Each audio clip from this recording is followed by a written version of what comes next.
Our boy just wants a quiet life at school. Dream on, buddy. Akasaki Haruya makes it his mission to blend in, handing in assignments, background character style. A month into high school, and Yuki's already cemented his role as a nobody, and he's totally fine with it. Because in his class there are the S-Class beauty trio, translation, untouchable goddesses. First there's Kohinata Rin, charismatic and cute naturally. Then Takamori Yuna with her long, shiny black hair. Yuki's classmate catches him staring. Does he get along with any of them? Nope. Our boy brushes him off, figuring out why this guy is always eating lunch alone. He scoffs, convinced that a loner like him would only cause trouble with those popular girls. And with that settled, he's off. Besides, he already has after-school plans. My guy is careful to keep those after-school plans secret from his classmates. Meanwhile, his friends are ready to hit up karaoke, but he's nowhere to be found. Because his real after-school plans involve buying shoujo manga, and honestly, who can blame him? Last volume, some thugs attacked the protagonist, but the male lead saved the day. One girl thinks the rescue looks more like flirting. Our boy realizes this is just like a scene from that shoujo manga. But his classmate is having none of it, deciding not to get involved. Still, what if he actually was the protagonist of a shoujo manga? And just like that, our guy trips and falls flat on his face. This random dude jumps in to save the day, but immediately regrets it. Our boy is internally screaming, realizing he's way too old for this damsel in distress situation. The girl asks if they're safe now, totally oblivious to the awkwardness. She thanks him profusely for the help, telling him to get home safe. Meanwhile, someone named Akasaki is nearby, and seemingly surprised by the scene. Our white-haired king is mortified, wishing he could just disappear after that corny line. Akasaki, ever the gentleman, hopes the girl he saved made it home safe. Monday rolls around, and Yuna is already spilling the tea to her friend about the previous night. Akasaki's good deed becomes the talk of the town, as Yuna gushes about how he helped her fend off a persistent suitor. Her friend is impressed, noting that Akasaki went above and beyond when he could have easily ignored the situation. Akasaki's good deed is giving major rom-com vibes, as she wonders why Yuna didn't ask for his number. I mean, come on, it sounds like fate. Turns out she's already got an arranged marriage set up. Ouch. Our boy can't help but feel a little bummed out by all these coincidences. It's getting weird. At first he thought their chat had nothing to do with him. Little did he know he'd end up spending time with them. Can you even imagine? Ignore this panel, it's just a wall of ads. My guy brushes it off as his imagination, but then his phone starts buzzing. Our boy Haru gets a message from his friend Neu about a manga recommendation. Since starting high school, he's been hitting up this cafe 3 times a week. But suddenly, someone calls out to him. It's Kohinata. This waitress, Kohinata-san, is giving off some serious S-Class vibes. She's way too touchy-feely, and it's throwing him off, but he's gotta reply to Neu first. But Neu is blowing up his phone, and she is not happy he left her on read. The waitress suddenly snaps back into professional mode, telling him to enjoy his meal like nothing happened. Our boy Haru is understandably thrown, asking Kohinata what she's even doing. Kohinata casually deflects, asking if he knows what their relationship is, then pivots to asking if something happened to him too, all while ignoring his question. She then reveals that apparently someone tried to hit on one of her friends. Haru is distracted by a familiar, beautiful voice. And just like that, Hamkawa Sarah appears, leaving Haru wondering why she's here. Our boy is flustered, realizing they go to the same school. And now a word from our sponsors. Just kidding.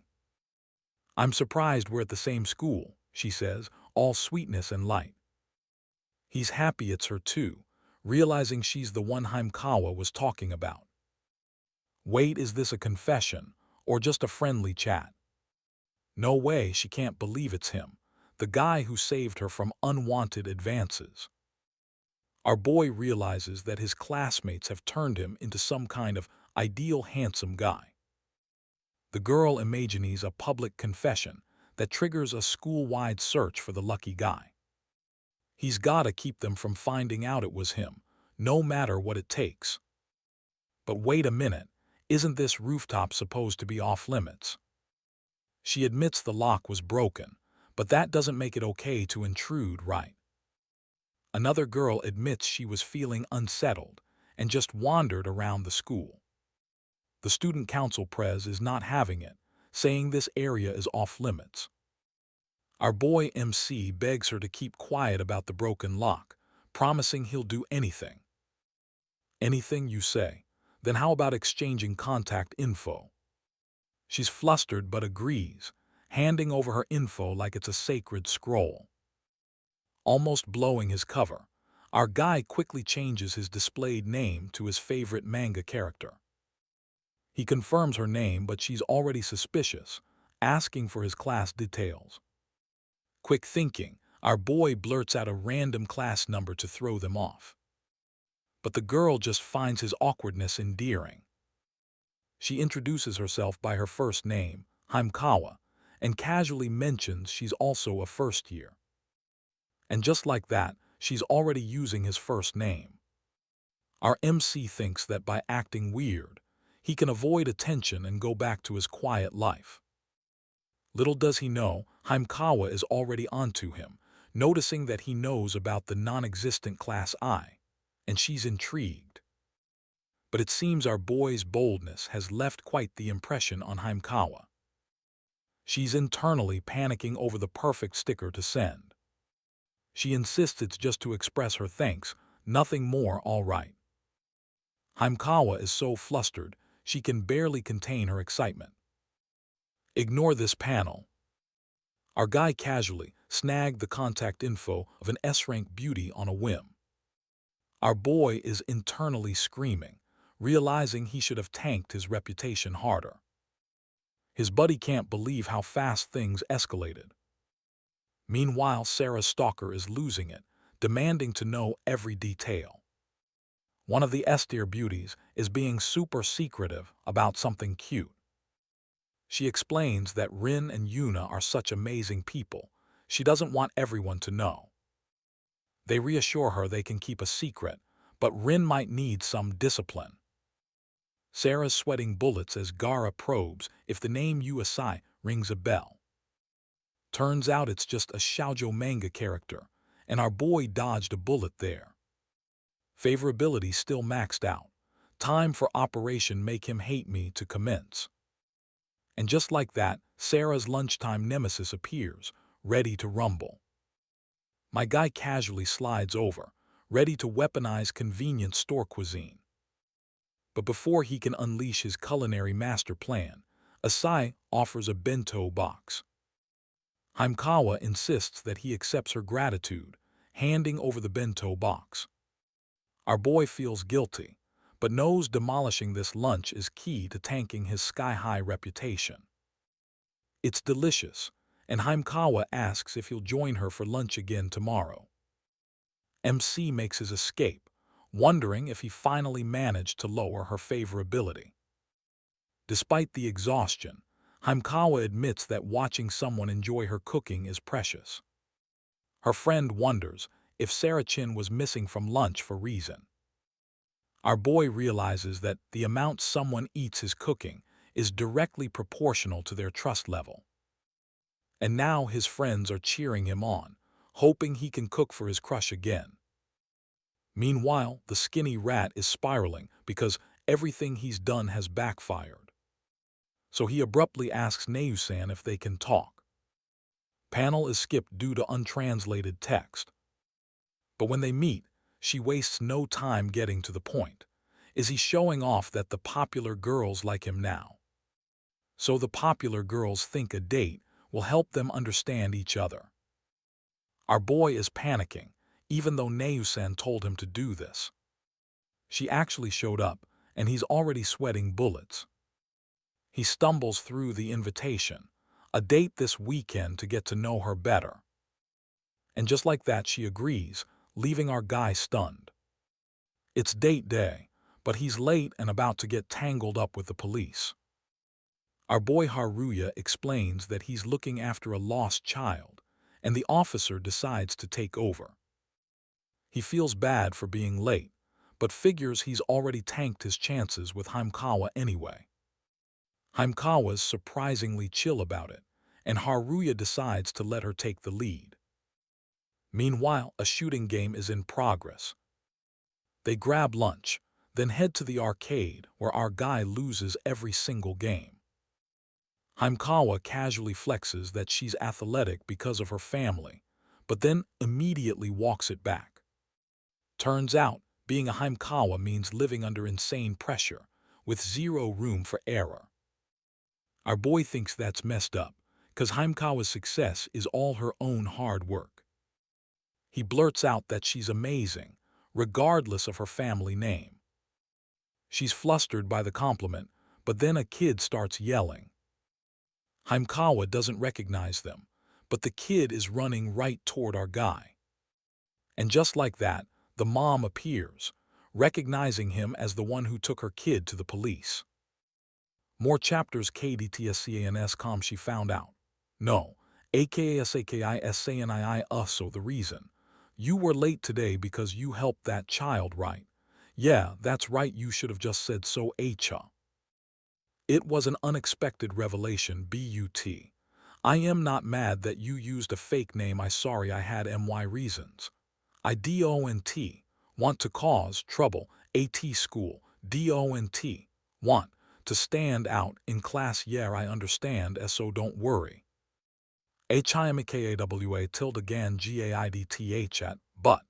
Can't relax ATLL my peaceful school life is on THE line please.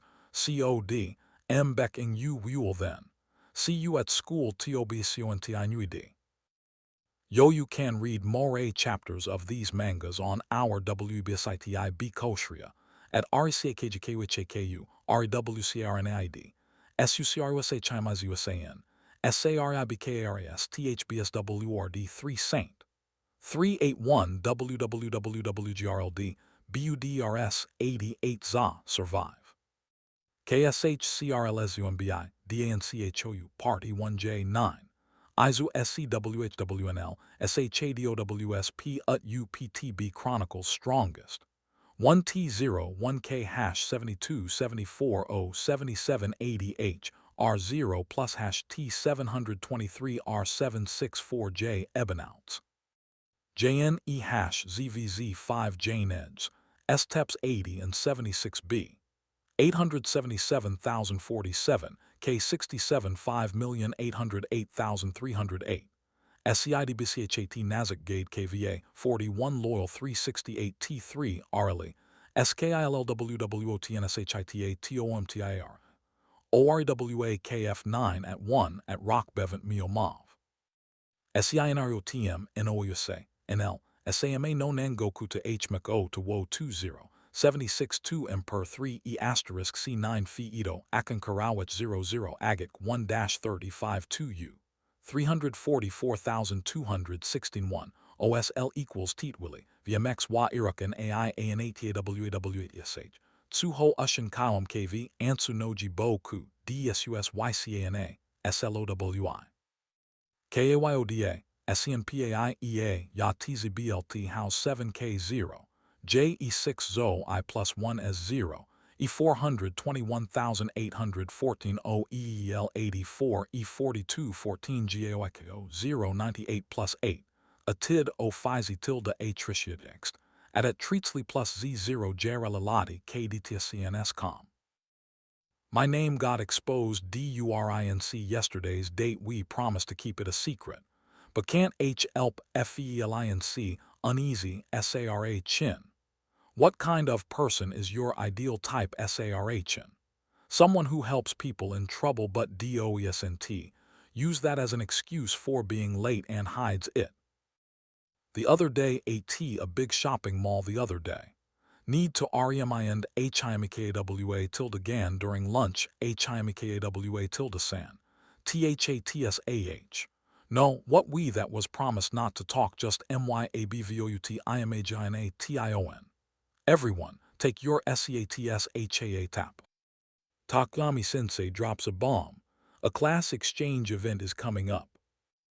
Of course, everyone's already buzzing about the possibilities. Asai, or Akasaki, wonders why Himekawa isn't digging deeper into his real identity. Himekawa admits she'd rather learn about him through chance encounters. How wholesome is that? Suddenly, another classmate chimes in, excited about the exchange event and hoping to be matched with Akasaki. Our boy just prays he get paired with Himekawa, as his secret identity crisis kicks in. Our boy is trying to hang in there, barely dodging a date with Himekawa. And just like that, Himekawa appears, all smiles and sunshine. She tries to make small talk, but my guy is sweating bullets. He notices a familiar stain on her clothes. Wait a minute. Himekawa realizes they're in the same class. It's completely over for our boy, but he's already trying to deny everything. Akeshi is mortified. Turns out her crush was in her class the whole time.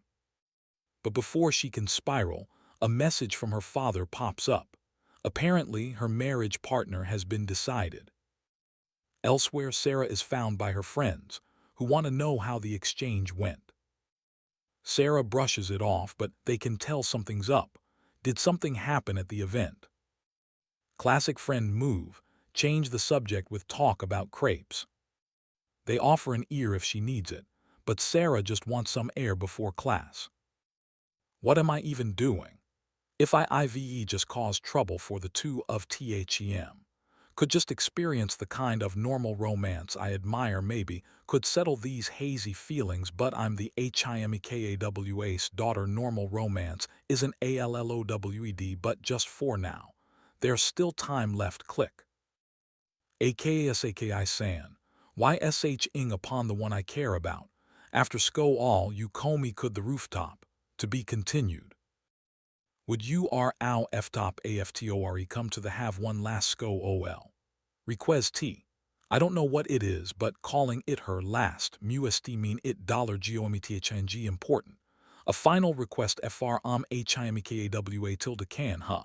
If I see zero, maybe I can ask her not to reveal my true identity. Whatever the request is, bring it on. Creek. Thank you for coming. 24 pop AKASAKI tilde san. Have K sin would you listen to my request? WH at 4. Seer. Walk home together. 2. Study together. And 3. Go to the beach together. HIMEKAWA san even made a list. So basically, you want to do 3 things that are typical of a romance. Yes, exactly. That's all. And this should be easy as a condit ion to keep my identity secret. I's alright, do it. Thank you so much. Can we start right after school today? Sure. Lentelne support USBY reading. OK. Our WBSITL sorry for KEFOUG waiting for Huff. Huff not ATTJ asked go T here. JAHEHA. Himekawa says it's hard to believe he's the same person, but then wonders if his hair is too long. Our boy admits he likes that he's the only one who knows. Conveniently, they live in the same direction, so Himekawa suggests they walk home together. But is she trying to protect him? On the way, Himekawa casually suggests they grab some crepes. Translation: she wants to hang out. And just like that, she said it, but. Oh no, it's one of the S-rank beauties and she's asking Sarah Chin who is. Smooth recovery though. Sarah Chin suggests he cut his hair, which makes Himekawa super curious. Is this about the rumors though? The pressure is on. The poor guy is getting overwhelmed by all the S-rank beauties, but then gets a message from Himekawa and books it out of there. Our boy reflects on how normal and fun the detour was, and they tentatively agree to study together again. Haimkawa effortlessly explains an integer problem, and our boy suggests they take a break for some Tetris. He casually mentions he plays Tetris sometimes, and Haimkawa, ever the competitor, wants to try her hand at it. And just like that, Haimkawa gets absolutely destroyed. What was that insane speed even? Our boy, ever the teacher, gives her some serious advice about standard patterns. Racing games are her jam, apparently, but she's struggling. The girl's going wild, practically humping him while she plays. Our boy caves, letting her get some points, but regrets it instantly. He's relieved the impromptu gaming session is over, and his phone survived. The beach is next on the agenda, and he already knows what's up. Whoa, the ocean view is actually breathtaking. Our boy's getting cold feet about this beachside mission. Chapter 8, and we're about to see an unusual side of our MC. Akasaki thanks him for everything, but worries if he's truly okay with this plan. My guy admits he enjoyed a taste of normal romance, starting with her saving him from unwanted attention. He confesses that he orchestrated their fateful meeting and appreciates the fun they've had. And with a heavy heart, he apologizes for dragging Akasaki into this mess. Our boy admits that he even enjoyed their time together, despite wanting to run away sometimes. Akasaki, however, doesn't think he deserves to hear any of this, feeling guilty for tricking him. But our boy knew all along that his arranged marriage would be decided for him. Yeah, the blue-haired dude is still beating himself up over here. And yet Haimkawa doesn't blame him, understanding his circumstances, especially since he lied too. He continues, saying that living in such a strict household and keeping it together is not something most people can do. The waterworks start flowing as she asks why he's being so nice. If he keeps being so kind, how can she possibly say goodbye? Our boy insists she's wrong about herself, pointing out her friends as proof. She sobs, admitting that his kindness makes her feel even worse. My guy realizes the engagement is the obstacle keeping her down. And just like that, he suggests they go to her house to deal with it. Our boy is ready to throw down with her parents. He figures he can talk them out of it, especially if her friends back her up. But Haimkawa is having none of it, saying she's never defied her father before. My guy bluntly asks if she even this engagement. She claims her own feelings don't matter, but he presses her to reveal her true feelings. Finally, she admits she the arranged marriage. She wants to fall in love freely, but she freezes up in front of her father, unable to speak her mind. But with Akasaki, maybe she can overcome it. So she asks him to help her confront her father together. And naturally, our boy accepts without missing a beat. Our boy is still torn between helping Akasaki and making sure Haimkawa doesn't blow his cover. But more than that, he just wants to see Akasaki smile again. He figures they should head back soon, before he gets too caught up in the moment. Suddenly, Akasaki asks if something's wrong with the food. Turns out the other girls were talking about getting hit on, which is news to Akasaki. One of them mentions Kohinata, and another girl named Neu who she thinks is cute, even with sunglasses on. Our boy wonders if he stumbled into some rom-com manga, where beautiful women are just magnets for romance. But his sister is more interested in his own love life, even though he claims it's non-existent. She's still going on about how often beautiful women get hit on when suddenly, clumsy alert. Someone trips and falls, and a kind stranger is there to help her up. Wait a minute, could this be the girl our boy met the other day? He quickly excuses himself, not wanting to come off as a stalker. But she stops him, insisting on repaying his kindness. The girl is insistent, practically begging to repay our boy for his help. But our white-haired king, being the kind soul that he is, tells her it's really not necessary. He assures her that she doesn't owe him anything because he helped her out of the goodness of his heart.